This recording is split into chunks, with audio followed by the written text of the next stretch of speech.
Hey, good morning everybody. Welcome to T&K Vista Farms.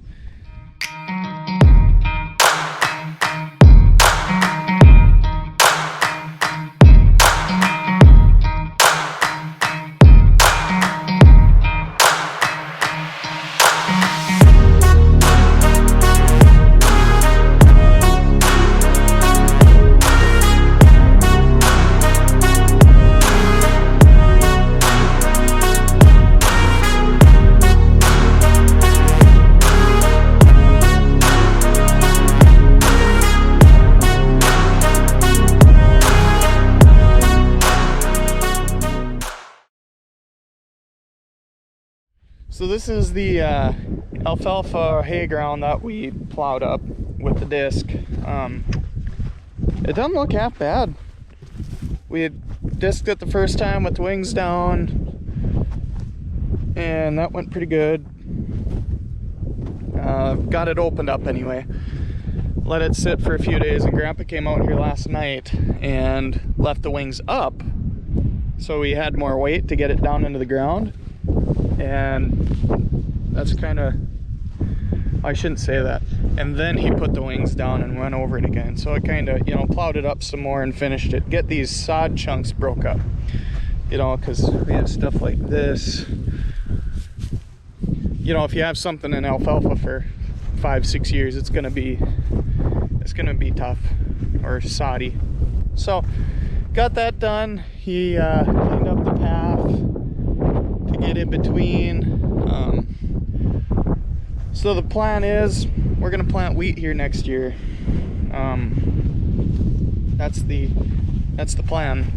Put wheat in the ground so the wheat can get the benefit of the nitrogen that the alfalfa fixed over the last 4 years. Yeah, and then it'll be just part of the regular cropping rotation. So anyway, just a little tidbit, but let's get to the main stuff. So today is hopefully the first day that we combine beans. Hopefully gonna try it anyway. I'm gonna go get the combine greased, check the oil, blow the filters out, grease it, make sure everything is good on it. I know there was a couple of like the tailings elevator chain that probably needs to be tightened. Other than that, it should be ready to go. It didn't give me any fits during wheat harvest that need to be looked at. No switches, no quirks. So other than grease and clean it up a little bit, we'll be ready to jump into some beans. Otherwise the grain cart is ready. The 8300 needs to be hooked to it. The semi should be good to go. It's got plenty of fuel in it, barely used it. The triaxle, that probably could use a quick service. Other than that, we should be ready to fly, so we'll see in a little bit. Alright, so we're at the combine here. I'm just gonna get the side hatch opened up.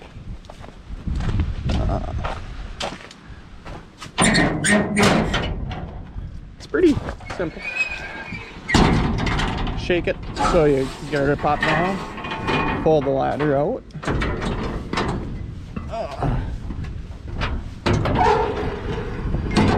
Up in the combine. Make sure the coolant looks good. I think this thing might need a coolant flush, but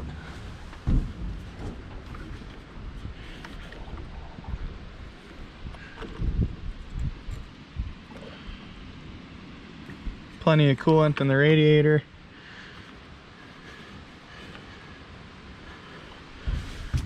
It looks good. Now we check the engine oil. Full.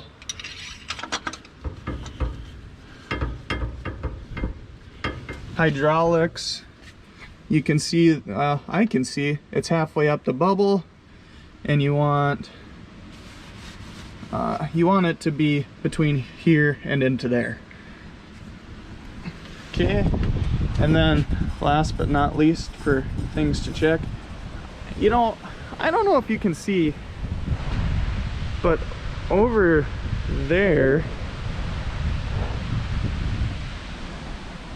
is awfully blue, and it almost looks like rain, but my phone says there's no chance of rain for today, so I don't know how to take that. Do I need to park my combine undercover? Do I need to not try the beans today? Do I need to, you know, the never-ending dilemma of farming is, what do I do? But we're just gonna continue off. Yeah, she's pretty dusty. I blew it out once mid-wheat harvest and it got really dusty after that. So we're gonna take this out, take her to the shop, and give her a quick blow. I'd like 2 hands. Oh, and my phone went off.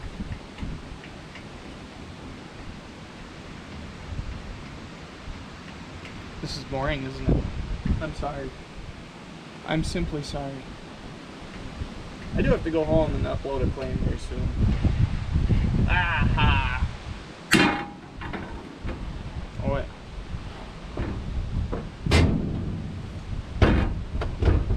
She's dusty. So, just for good measure,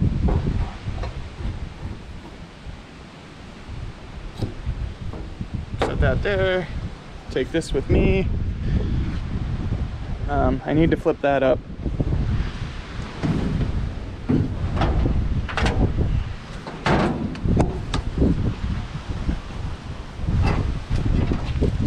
That's one thing I'll give Case IH over John Deere. I've never been a huge fan of having the sides open on the Deeres, but I like the cases where the back door just flips down. So I do like that more about Case. But we were talking about I think the next combine I buy, this one's not going anywhere anytime soon because this is a long ways off. But I'd like a 9610 John Deere, so same concept as that, but it's a 10 series, you know, with a 30-foot, preferably a draper, a flex draper, or I'd like a Case 8120 or 7120 there again with a 30 or 35-foot flex draper. I really want a draper. And as much as I'd like to get one for that machine, 25-foot drapers are hard to find, and I can't say that I'd want to put a 30-foot draper on that combine. It's already, like, with the auger, with the unload auger, it's really tight to get into trucks, grain cart, anything you're trying to unload into. And you can get an extension for those, but I believe Grandpa had an extension on one, and he said all it did was vibrate the combine a little bit more. So we'll see. I've been looking for a 25-foot draper. I just want the better feeding. That's what I really want. So we'll see what happens. But anyway, I'm gonna blow this out. So I had to run home quick, so I didn't get the air filter blown out, but look at that. Incredibly windy. Like, the wind must have really, like, it really picked up. Like, storm must be going through. But anyway, I'm back. I'm gonna get this blown out and probably pull the combine up. Ooh, daylight. And probably pull the combine up and get some sickle sections changed on it, grease it, get it ready to go. Forgive me if I have a dirty face. After looking over the combine a little bit closer, I decided that I better actually blow it off with the air hose. It was pretty, there's a lot of dust packed in places that I didn't like. So we're just getting that taken care of. It's not a bad job, it's just you better wear a mask when you do it. Otherwise it gets in your that dust gets in your lungs and you struggle. It's a struggle. You cough and hack. But so we're blowing it off. Just looking here, I think I might actually be done. See. Yeah, I think we did a halfway decent job. I blew it off really good, you know, last fall. Obviously, it's been dirty since then, but I blew it off. I remember it took me about 2.5 hours to blow the thing off, and when I went to wash it this spring, I think it took me, I don't know, half hour to wash. Usually it takes an hour, hour and a half, maybe 2 hours. I remember when we used to wash Grandpa's combines, we used to take a lunch break in between. That's how long it took to wash those things. I guess like in here. But I'm just shaking everything, making sure nothing's really like loose or needs attention before we dive into the poverty peas. But it looks good. Everything looks good. I got most all this blown off. My biggest, you know, like one of my big concerns is in here. A lot of crap builds up, but we got that blown out. A lot of dust came out of this machine. I should open this trap door here and blow the cylinder out. That's where the rasp bars and the concaves are at. So in this combine, this is a cylinder or a walker combine, cylinder walker, whatever everyone wants to call them. So the cylinder is that's the cylinder right there. So that's the cylinder right there, and it runs that way across the combine, where the newer combines are rotaries, and the rotors go that way to the back end of the combine. Grandpa had a rotary. That was a 9860, I believe, if I remember right. And that was an okay machine. I hated working on it because everything was so, you had to be Houdini to do anything to it. But yeah, so I'm just gonna continue on, and then I'm gonna grease it. I greased some of it already, but as I was greasing it, looking it over, I thought, yeah, I better do some blowing. Better blow it off. That'd be good. So yeah, I'm gonna continue on.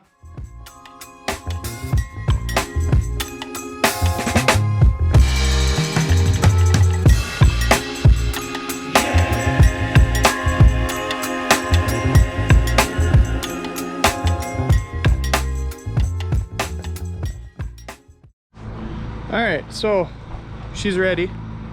The 9500 is ready to roll. Other than a few, I miss this. Little details, small details, minor details. But it rained here this morning. The beans were already right on the edge. So I don't know. We're gonna hold off for now.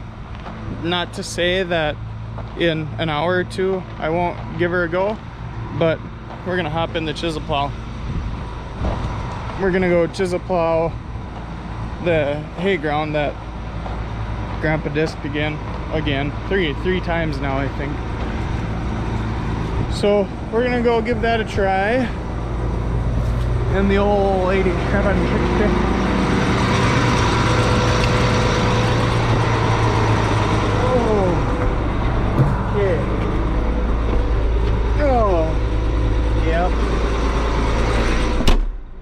air conditioning because I want some airflow. Okay, all right, let's go. All right, we're in the hayfield now. He's out disking and I'm chiseling, and we're trying to get the sod kind of broken up to get it a little more dirt leg, I guess. I don't know. It looks, I don't think it looks that bad. You know, the sod should break down halfway decent over winter, and we'll have a nice wheat field next year. So we're just gonna keep chiseling back and forth and going at her. And I put the chisel plow in a little deeper. I can sure feel it. The tractor's sure liking it though. She's hollering. She's just floating. But anyway, I'm gonna keep going. So I'm standing on top of my tractor right now, staring at the horrendous amount of mud on my tires. it started pouring and I raced back here to, I mean, I was almost done with what I was doing anyway. I think I had maybe 2 passes left. But this whole field's gonna get worked a second time, and that piece I was working will get worked along with it. So, not a huge deal. I got the bulk of what I wanted to get done. But I raced back here because somebody left the combine outside. And I don't know who for the life of me would have done that. Probably none other than yours truly. But I got her in. Got her parked away.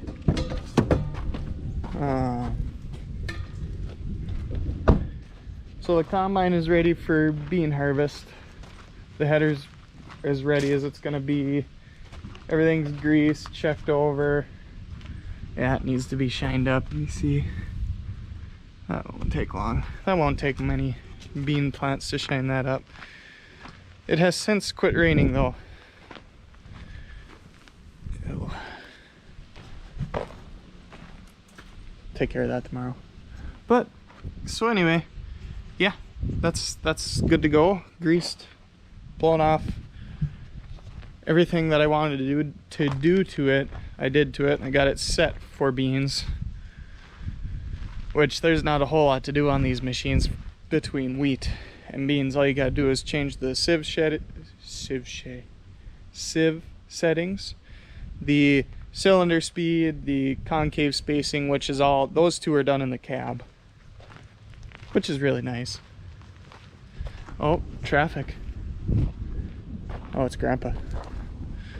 Anyway, we're gonna call that a video. Thanks for watching. Feel free to like and subscribe and follow along for more. We will be starting up soybean harvest here pretty quick. So yeah, we'll see you next time.